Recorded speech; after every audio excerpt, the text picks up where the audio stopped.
வணக்கம் நண்பர்களே.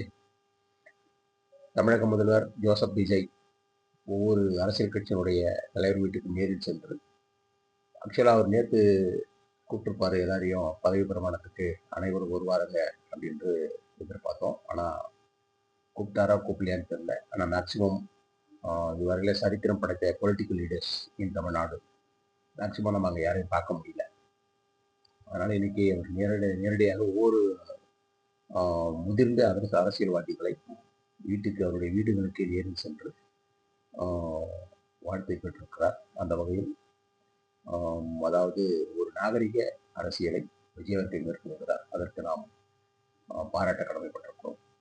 அதே வேளையில் மக்கள் எதிர்பார்க்கிற சலுகைகளை கடந்த 5 ஆண்டுகளில் எப்படி முத்துவேல் கருணாநிதி ஸ்டாலின் அவர்கள் செய்தாரோ அதில் ஒரு 60%, ஒரு 50% எபோவ் எதிர்பார்க்குறாங்க. அதில் ட்ரை பண்ணுங்க மிஸ்டர் முதல்வர் அவர்களே.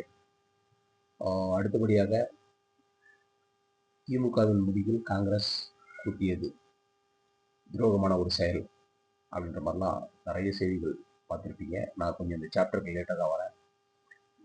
பிகாஸ் இதெல்லாம் ஏற்கனவே எதிர்பார்த்துட்டாங்க. அரசியல் கட்சி நேஷனல் லெவலில் இருக்கிற கட்சிகளெல்லாம் வந்து இதெல்லாம் சர்வசாதாரணம். அது காங்கிரஸாக இருக்கட்டும், பிஜேபியாக இருக்கட்டும், இதெல்லாம் ஏற்கனவே எதிர்பார்த்துட்டு தான் இருக்கிற வரையும் இருப்பாங்க. அதுக்கப்புறம் வந்து ஒரு நாகரிகமற்ற முறையில் நடந்துருப்பாங்க. அதே நேரத்தில் வந்து இதில் ரொம்பவும் விஜயோட கூட்டணி சேர்றதுக்கு ரொம்ப ஆசைப்பட்டது தமிழகத்தை பொறுத்த வரையும் ஜோதிமணி எம்பி கரூர், அடுத்தபடியாக விருதுநகர் மாணிக்கம் தாக்கூர், இவங்க 2 பேரை எம்பி ஆக்கி அழகு பார்த்தவர் திரு முத்துவேல் கருணாநிதி ஸ்டாலின். இருந்தாலும் இந்த துரோகத்தை திமுக வந்து மறக்காது.